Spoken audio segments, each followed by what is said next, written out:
На днях в общественной приемной политической партии в городе Канаш состоялась встреча активистов партии и жителей города и Канашского муниципального округа с председателем Постоянного комитета Госсовета Чувашской Республики по жилищной политике и инфраструктурному развитию Маляковым Игорем Юрьевичем и членом этого комитета Семеновым Сергеем Павловичем. Депутаты Госсовета рассказали собравшимся о своей законотворческой работе, о разработанных фракцией «Справедливая Россия за правду» и уже принятых законах и проектах законов, по которым ведется обсуждение. Они также выслушали жалобы, предложения граждан и приняли их обращения. Отвечая на вопрос о необходимости перевода предприятий города на выполнение государственного оборонного заказа, Маляков согласился с тем, что бывший вагоноремонтный завод необходимо быстрее переоснастить на выпуск, в частности, открытых железнодорожных платформ. Который работал достаточно долго по этой системе, это водоканал Василий. И вот. Потом, значит, они все это наладили, говорят, ну давайте мы будем обслуживать эту систему, там компьютерная техника и так далее. Вот. И вдруг наше правительство, это про Игнатьева было, говорит, нет, вы здесь нам не нужны, мы свои фирмы, так сказать, то, что вы будете приглашены по поездкам по предприятиям, на планерки предприятий всех, и будете как бы себя показывать, на людей смотреть и поднимать вопросы на предприятиях, какие жалобы есть социального уровня, ну, разного уровня такого проблем, что вы в информдне участвовали, понимаете? Вот поэтому это все решает глава администрации, конечно, глава города, и мы хотим, чтобы вы как-то были, вот, жили в реальной жизни. Вот. Ну, вот про это, значит, про мобилизованных, хочу сказать. Сейчас, ты уже, опять же, наша фракция работает над серьезнейшим проблемам. Мы вот наших лидеров, там, Олега Алексеевича, Анатолия Геннадьевича просим, чтобы, например, она проблема везде одинакова. В Российской Федерации, по нашему Новочебоксарске, никакой разницы нет. То, что везде мобилизованы, это хорошо, я просто на детях остановлюсь, все нормально, мы там горячее питание сделали, льготы в садиках, но мы забыли о младенцах. Это дети, которые требуется именно во внимании. В колледже, в которых учатся дети, тоже не учтены. Колледжи, кто учится в вузах, дети учатся. Инвалиды, дети-инвалиды, которые остались на руках, понимаете. Значит, кормилец ушел на, как говорится, на спецоперацию, а вот эти не учтены. Это уровень федерального значения. Игорь Юрьевич, как у нас руководитель комитета, значит, мы ему всю стекаем информацию, мы готовим, это очень важно, потому что у нас по Новочебоксарску 270 мобилизованных ушло, а эти жены, матеря, они остались, они все у нас собираются, мы помогаем, чем можем, там, комнаты помогли, для там социальными вопросами решаются, они никуда вопросы не делят социальные. Это как в тылу работают, понимаете, да? Конечно. Комната для сбора, да, гуманитарной помощи, там, транспорт помогаем, ну и решаем их социальный вопрос. Это работа с женами и матерями. Она вот никуда не ушла, она есть. Это тоже важно для них, когда они там, вы уехали, мы здесь брошенные, никому не нужны, чтобы такого не было, правильно? Значит, мы берем, значит, главу администрации, там, руководство разного уровня и заставляем, вот есть вопросы, есть, надо их решать, понимаете? Они там собирают машины разные и отправляют туда гуманитарный помощь. К сожалению, конечно, я это не очень особо поддерживаю, я поддерживаю, но морально в душе я не поддерживаю. Мы отдали их туда, они сейчас под колпаком вооруженных сил, и мы еще начинаем там помогать, вот все это делать. А помогают те, кто получает зарплату 15-20 тысяч, понимаете? А у них зарплата 195, да? Ну, понятно, да, это по зарплату уходит на их содержание, там исподники им покупают, там продукты отправляют, ну, я вот, вы меня понимаете, я не хочу, ну, мне вот душевно это не нравится, понимаете? Это в России всегда так? Да, это не всегда так, не надо с этим соглашаться, но я хочу сделать замечание своему земляку, что мы всегда себя считали империей, что мы самые сильные, умные, мы, это мы, вот это вот мы, понимаете? Вот мы кто, понимаете? Вот это вот. Вот я говорю, вот это мы так. Вот так не должно быть. Все должно быть понятно в жизни, реально как происходить. Вот. Пока мы, наверное, это покаяние не пройдем, мы, вот эти либералы, какие-то депутаты вашего, могли войти в общественную палату. Правильно говоришь, да?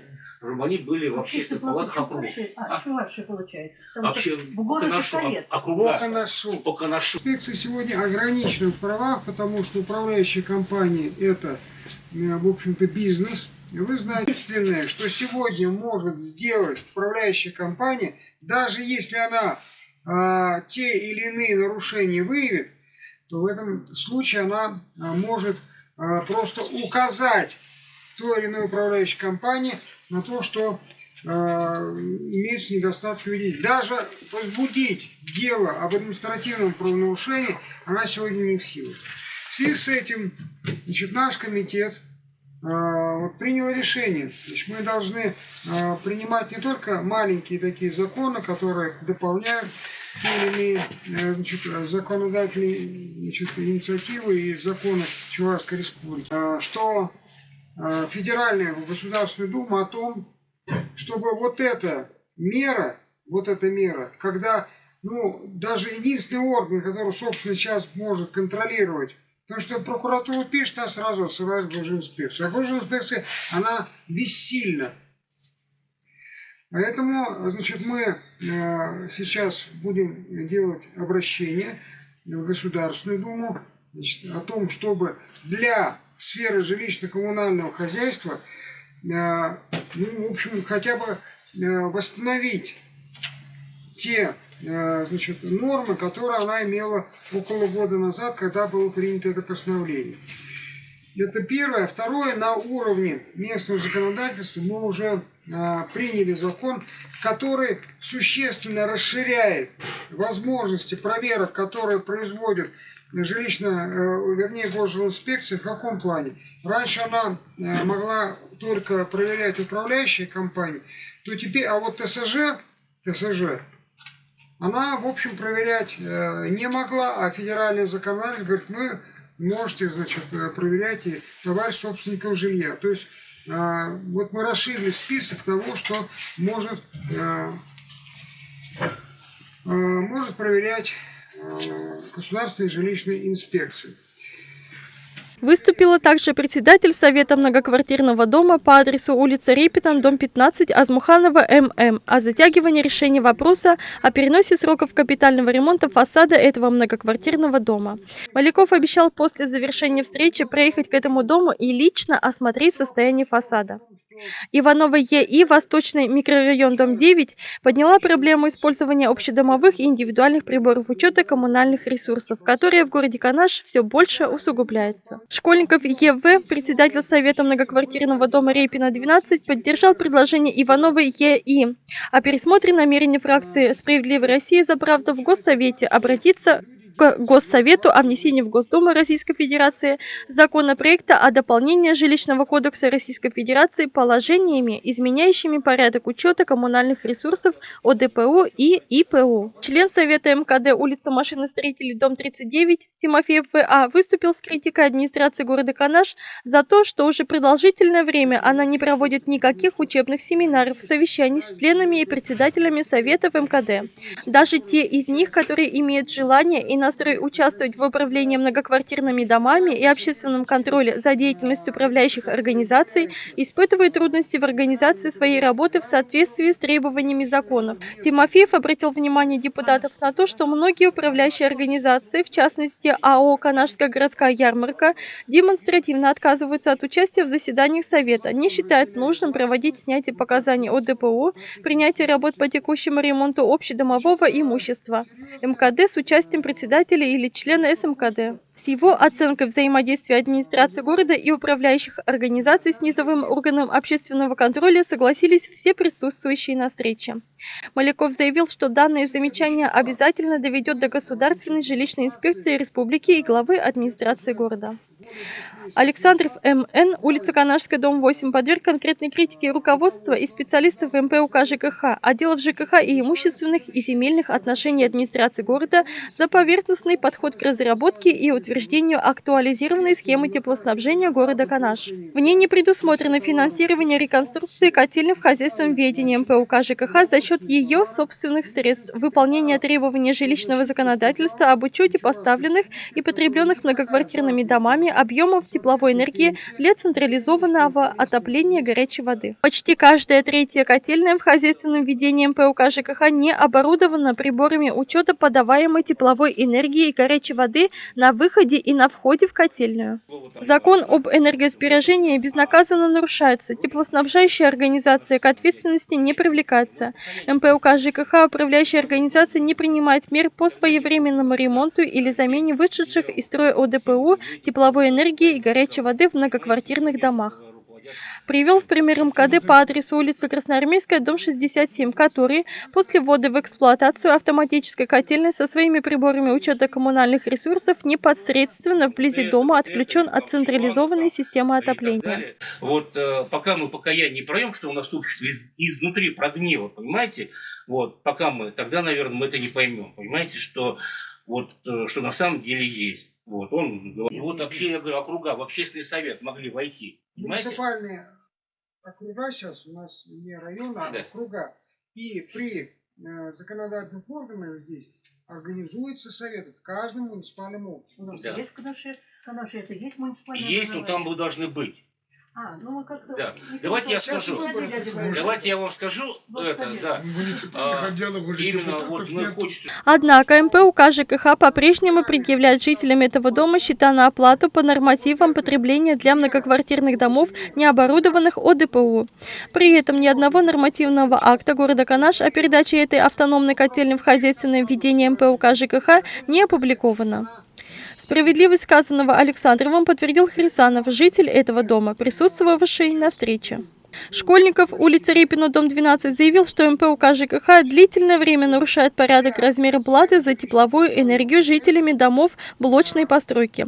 В этом доме каждый из двух изолированных блоков оборудован автономными ОДПУ. Нормы, которые она имела около года назад, когда было принято это постановление. Это первое. Второе, на уровне местного законодательства мы уже приняли закон, который существенно расширяет возможности проверок, которые производят госжилинспекция. В каком плане? Раньше она могла только проверять управляющие компании, то теперь, а вот ТСЖ,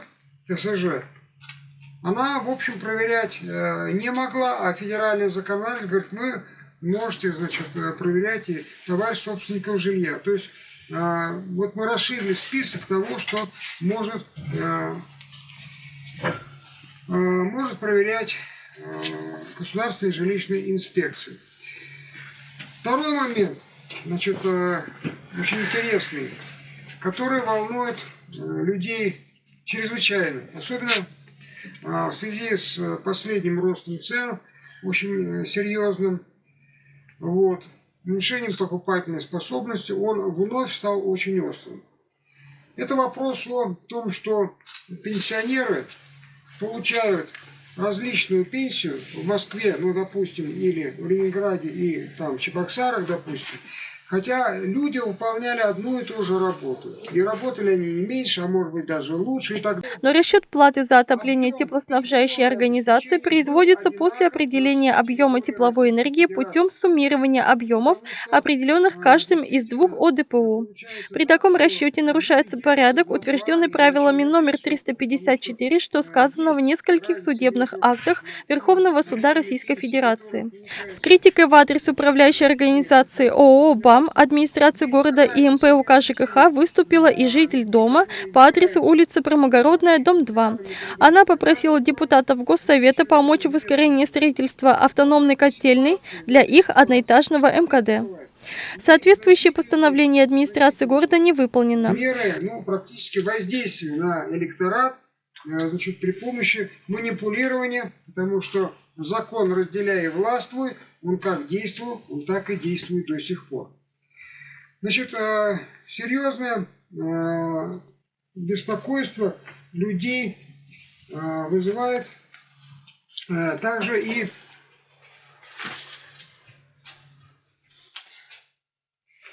следующий факт.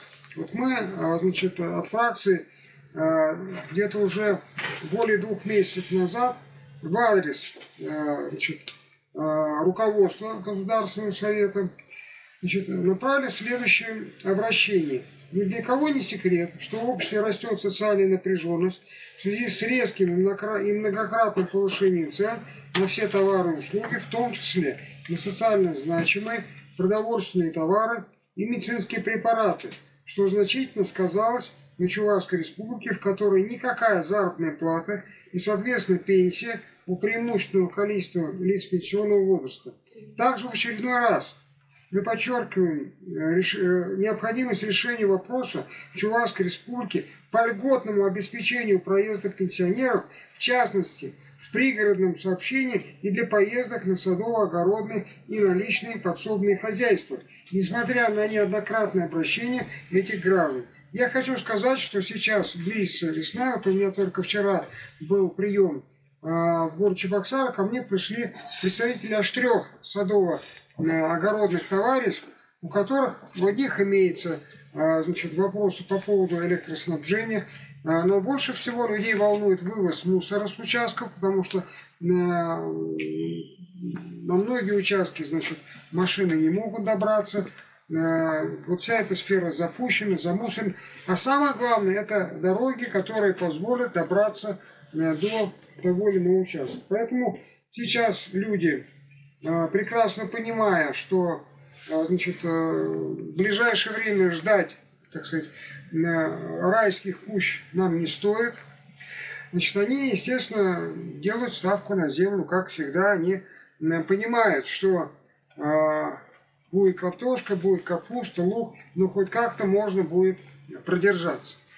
Поэтому в связи с вышеназванным мы предлагаем принять решение о выходе из законодательной инициативы, предусматривающей региональную доплату к пенсии для граждан пенсионного возраста, проживающих на территории Чувашской республики, в размере 1500 рублей.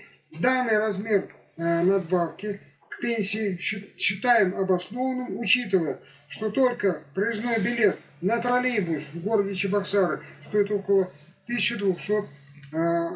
Сообщил, что депутаты «Справедливой Россы» работают над проектом закона о введении порядка беззаявительного изменения размера платы участников СВО во время их участия в боевых действиях за коммунальные услуги, предоставляемые членам их семей. На зону боевого соприкосновения, то, извините, он, вот у него жена, дети остались, он на этот срок, пока он служит, он прекращает вообще платить проценты по долгам, по ипотеке, получает льготы в 50% по жилищно-коммунальным услугам. И я уверен, что в ближайшее время, поскольку ситуация будет все сложнее и сложнее, в ближайшее время у нас будет дополнительная мобилизация. Только это позволит сделать так, чтобы мы не только болтались там вот на этой линии соприкосновения, а уже пошли решительно вперед. И второе, поэтому 2023 год постепенно к чему придет, я уверен.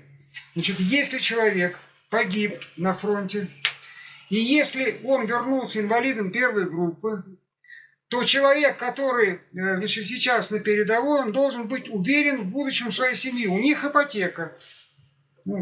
Пошел, а ипотеку-то надо платить,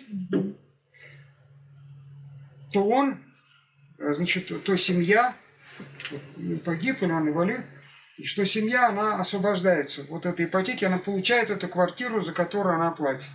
Потому что вы знаете, если вовремя эти проценты не заплатить, тебя вышибут на улицу. И вот этот солдат сидит в окопе и думает, а вот меня не будет, а куда их выкинуть? Какой боевой дух? Сложнейшая проблема. Но мы, пишем, согласно части 11 статьи 155 Жилищного кодекса Российской Федерации, неиспользование собственниками, нанимателями и иными лицами помещений не является основанием невнесения платы за жилое помещение и коммунальные услуги. Это сейчас по Жилищному кодексу. При временном отсутствии граждан внесение платы за отдельные виды коммунальных услуг, рассчитываемые исходя из нормативов потребления, осуществляется с учетом перерасчета платежей за период временного отсутствия граждан в порядке и в случаях, которые утверждаются правительством Российской Федерации. Порядок перерасчета размера платы за отдельные виды коммунальных услуг за период временного отсутствия потребителей в занимаемом жилом помещении, извините, это как раз вот люди, которые призваны не оборудованным индивидуальным или общим приборам учета устанавливается правилам представления коммунальных услуг собственниками и пользователями помещений на квартирных домах и жилых домов, утвержденных постановлением правительства Российской Федерации от 6 мая 2011 года номер 354. Перерасчет размера платы в таких случаях производится на основании заявления, поданного гражданином в сроки, предусмотренные правилами предоставления коммунальных услуг. В адрес Государственного совета Чувашской Республики обратились общественные организации, обратился военкомат Чувашской Республики. То есть это не просто мы там из пальца высосали, значит, военный комиссариат Чувашской Республики с просьбой рассмотреть вопрос о возможности осуществления перерасчета размера платы за коммунальные услуги для граждан, принимающих участие в специальной военной операции на территориях Украины, Донецкой Народной Республики и Луганской Народной Республики с 24 февраля 2022 года, а также на территориях Запорожской области и Херсонской области с 30 сентября 2022 года дали специальные военные операции в беззаявительном порядке в связи с временным их отсутствием. То есть автоматически, понимаете, сегодня, чтобы получить эту льготу, надо бегать, собирать там кучу бумажек и так далее. От этого надо людей освободить, семью, собственно говоря, которая осталась. Значит, вот однако же правила предоставления коммунальных услуг такой возможности в данный момент не предоставляют. Мы обращаемся, значит, от имени Государственного Совета, вот на сессии, которая будет 20 февраля, значит, сначала комитет у нас будет 14 февраля, а потом будет уже, значит, на сессии. В целях учета интересов граждан, принимающих участие в специальной военной операции и обеспечения удобства при проведении перерасчета размера платы за коммунальные услуги, просим рассмотреть возможность. Судя по информации из официального сайта регионального отделения партии «Справедливая Россия за правду», приезд депутатов Госсовета в город завершился их встречей с главой администрации Виталием Михайловым, на которой обсуждались вопросы формирования общественной палаты города и задачи по реализации критических замечаний и предложений граждан. Людмила Матвеева, Галина Семенова.